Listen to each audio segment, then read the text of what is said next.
بهار، من همیشه درباره سخنهای گفته‌ات فکر میکردم،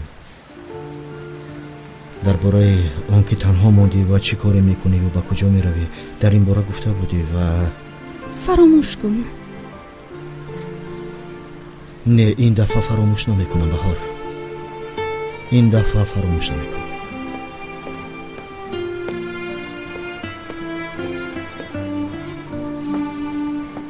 التماس تنها مرا گوش کن. من هنوز در ایام کودکیم فهمیدم که تنها بودن و بی عائله ماندن چی است. همیشه یک طرفت خالی بود. من فکر میکردم که این خالگی را کسی با چیزی پر کرده نمیتواند. باور کن، راست میگویم.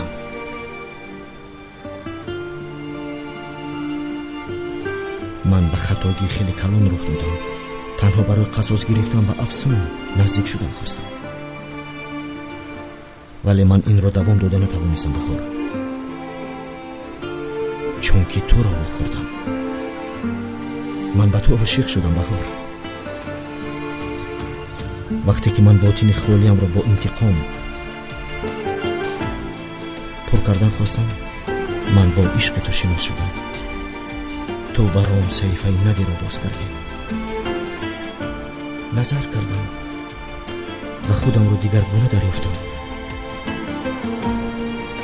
آنگاه از جا خیستم و حیات نو را آموختم. همه این رو تو به من دادی بهار. من دستی تو رو رها کردن نمیخواستم و تو هم دستی مرا دار. من تو رو هیچگاه تنها نمیگذارم، هیچگاه.